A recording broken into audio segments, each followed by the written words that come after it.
Leonid, I'll go to the principal. Hopefully, we're going to have a siyum. She already agreed before Pesach that we should have the siyum. Probably a week or two, we'll make that siyum, God willing.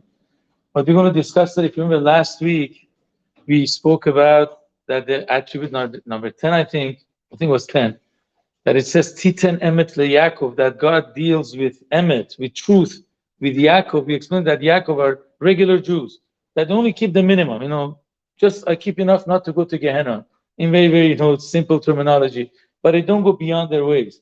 So even though God is supposed to also judge them very exact, but he gives them emet. Truth means that it looks at their situation and he has some kindness in the judgment.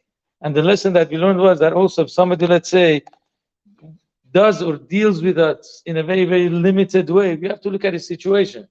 Sometimes that's how much he can do, or that's perfection in his mind. So we shouldn't be too strict with them, actually be kind. What we're going to learn at the next attribute is chesed leavraham, that God gives kindness to Abraham. Doesn't say emet, the absolute truth. That means God goes beyond his way. Chesed to the Jews that are called Abraham. Let's find out who are the Jews that are called Abraham. We all call Bnei Abraham, but which one of us, is in the level of Abraham, so to speak. So here it says that Abraham went actually beyond the letter of the law. He was a ish chesed. I don't think we find too many people that make orchards today. I mean, you do have people, honestly, that they put their money and they do a lot of chesed. We have that type of people too. But Abraham was the symbol of it, that he made an orchard right in the middle of the desert. And anybody that passed by without any, discrimination, so to speak, he actually let them come. Again, Abraham's tent, how many doors did it have? Everybody knows that, right?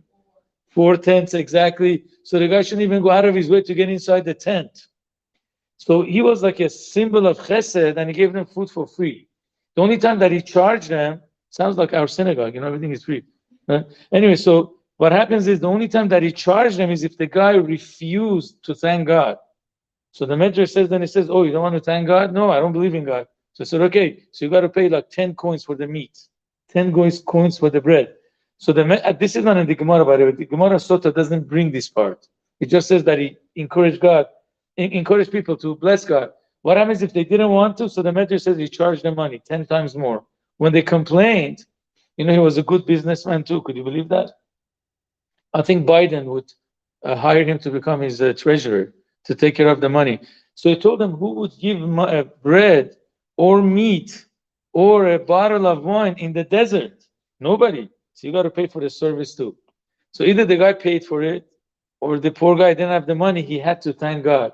But at least, made him think, even though they were idol worshippers, why is Abraham so pushing and is willing to give his food for free to people that don't believe in God? There must be some truth to it. So even those idol worshippers came to believe in God. Again, let's test you guys. I'm sure you have known Pashat Lech Lecha, right?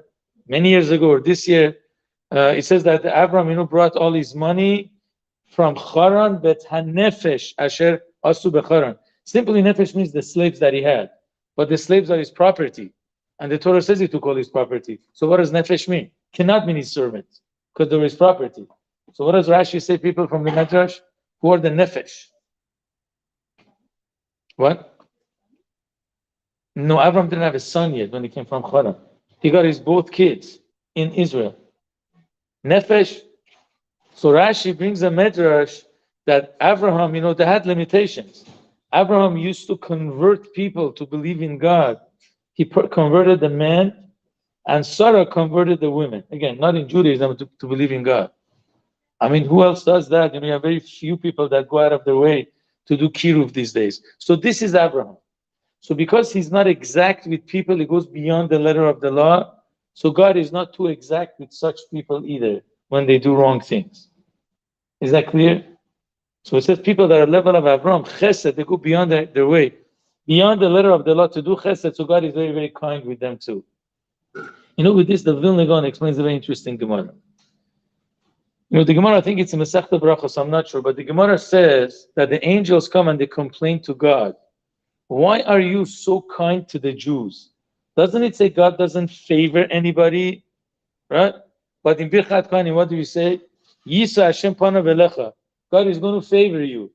But the Torah says God doesn't favor anybody. Why is he favoring the Jews? So the Gemara answers that God says, well, I told the Jews they only have to do Birkat Hamazon when, the only Birkat Hamazon, the only blessing which is from the Torah is blessing after we eat bread. Correct? What does the Torah say? When is the obligation to bless God after we eat bread? Only if you get satisfied. Correct? And the proof is V'achalta v'savato v'rachta. You have to eat, you have to get satisfied, and then you got to bless God. Satisfaction is if you have 3 kebeyas. A kebeya is like 60 grams, like 2 ounces. So it's almost like it's a little bit less than half a pound. But what do the Jews do when they eat a kezayit or they eat a kebeya? Kezayit is like an ounce, kebeya is 2 ounces. They still do Birkat Hamazon. So they go beyond the letter of the law. So God says, therefore I favor them. This is what the Gemara says. So the Vilna Gaon asks the question, what's the halacha? There's an argument of Rabbi Yehuda and Rabbi Meir. Sorry, it's going to be a little bit Gemara head. But all the future mothers have some Gemara head. You might have to do Gemara Mishnas with the children, Who knows? So prepare now for the Gemara head. Anyways, there is a machlok Rabbi and Rabbi Yehuda. How much bread do we have to eat to be obligated, according to the rabbis, to bench? So Rabbi Meir says, a kezayit, 30 grams, an ounce. Rabbi Yehuda says 60, two kezaysim, clear like the size of an egg, which is 2 kezaysim. Does God have any doubts who the halacha is like? So what does he say? Either according to Rabbi Meir or to Rabbi Yehuda. That's the question that he has. So the Vilna Gaon actually gives a very beautiful answer. We're talking about a guy that he has enough bread to get satisfied. He has 6 kezaysim, which is 180 grams. Instead of eating it and satisfying himself, he has 2 choices. He tells his servant, go get me another 9 people. With me, there will be 10. 180 grams divided by 10. How much is that? 18, right? According to some opinions, 18 grams is the kezayis.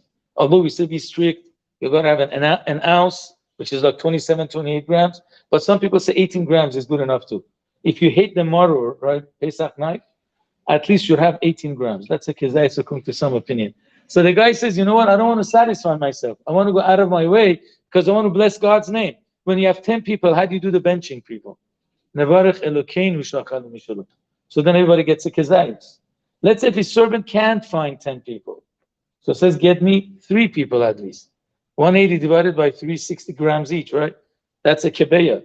That's going to Rabbi Yehuda. At least we could send nevarech sha'achanu mishelo. So this guy is a guy that is not selfish at all. He has only enough to satisfy himself, but he's willing to give it away to another 9 people. So he gets only enough.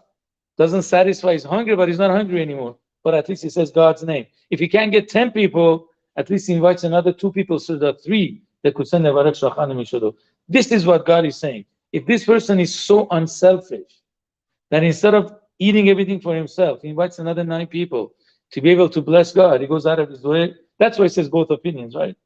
It's a kezayit, it's the kebeya, because if he invites 10 people, 9 people, everybody gets a kezayit.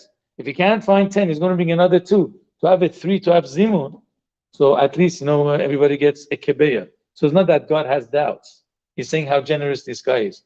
So when somebody does that, obviously God will be very kind to him too.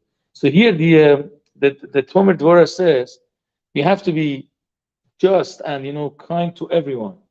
But if you meet people that they go beyond their way to do chesed, you should be extra kind with them because God is very kind with them too. So remember, anytime you go out of our ways, to help somebody, don't think that you're losers, you're a bunch of a fool, naive guy. No, you're not fool, you're not a loser. Actually, it's a merit to do chesed to a lot of people. You can really never know what the end will be. Just imagine you do some small kindness to somebody and he gets turned on, he gets motivated to get closer to Judaism. You know what I'm saying? Because, wow, look how nice this guy was to me. If tomorrow this guy will marry a Jewish boy or a Jewish girl, you have saved the generation. If one day, because of that, he's going to put on tefillin, who knows? He's going to go to a shir in a kollel. Every mitzvah brings Mashiach closer. So don't ever feel that you lost because you did kindness to somebody that you don't know. You have no idea what it will do. I'm not kidding. You have no idea. There were kids, it's not a place to talk over here. In colleges, they were assimilated. They were like hanging around goyim, I think like the biggest tumor.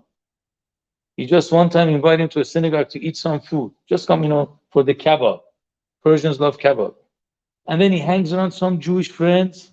He doesn't listen to me, but he's going to listen to his Jewish friends. He actually became a little bit more religious. and he's hanging around Jews. You can never know what a small chesed can do. And obviously God will go out of his way to look at every single individual and give them more than what they deserve. Thank you for listening, everybody. It was awesome. I hope at least it was